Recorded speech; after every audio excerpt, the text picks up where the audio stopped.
Alright, so this thing is on. What's going on, everybody? While it's still quiet, we could talk SmackDown and we could just get our opinions crossed real brief and keep it pushing as we head on to, as we continue along the road to WrestleMania. No worries, full editing and the rest is on the way.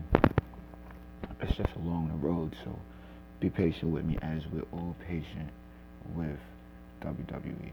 SmackDown actually sped by last night.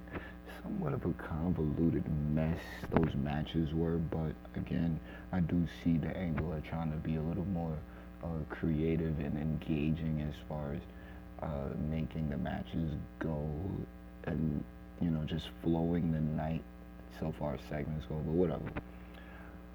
Roman and Daniel Bryan having the promo at the beginning is a little long, but like I said last week, I didn't have a problem seeing the main event at Fastlane between Roman and Daniel Bryan, but this does switch up a lot of things. It almost makes the story somewhat predictable, but again, Roman can't be losing, so however we get there, let's just get there. That's how I feel about it. So all in all, it was the first segment. Next up, man, it might as well have been the tag team match between the Street Profits and Corbin and Zayn. I'm not really feeling Corbin and Zayn, and I see the odd couple tag team thing, and I usually try to find the magic in it. Not feeling it. A whole lot of the one-on-ones, and then after the break is over, we're going to do another one-on-one, and it almost can get a little confusing, but I think it's just their little spin on character development when it comes to these guys right now. Just giving them something to do. After the fact, Sami Zayn completely destroyed one of the cameramen for his documentary. So I don't know if that's a wrap. I don't know if they're gonna be if the same guys gonna be back next week. Like, what are we gonna do? Is this the finish up of that little documentary angle that Sami Zayn is trying to pull? But I've already talked about him way more than enough. I think Corbin should beat him up and keep it pushing, if I'm giving my honest opinion on it. But it's neither here nor there. What else we have? Dominic versus Chad Gable. And he picked up the win, and Rey Mysterio assisted. At least that's the way I picked up on it. It was good. Good. It was a regular way to have the match go. Dominic's been looking more normal by the week, so eventually we'll see him, really start to shine through the fundamentals that he's been learning. So it's good on that. What else we got after that? Bianca took on Shayna Baszler, and the whole sommelier character got fired by Carmella. And though this guy is pretty athletic, I think to say, it's like, I'm not really feeling the fact that this guy who we don't know is getting a bunch of screen time on a show where there are a lot of other superstars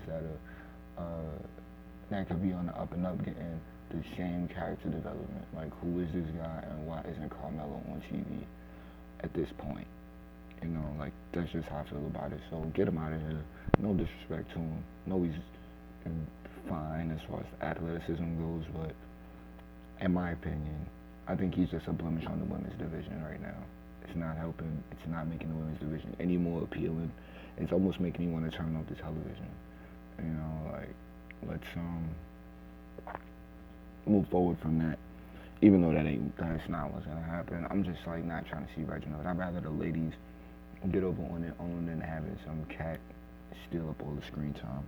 That's just me though. Cesaro beat Murphy. Pretty good match. Apollo has his scarf, which is pretty funny. Now he has African shooters in his corner. That's good. Bailey doing sweet tweets.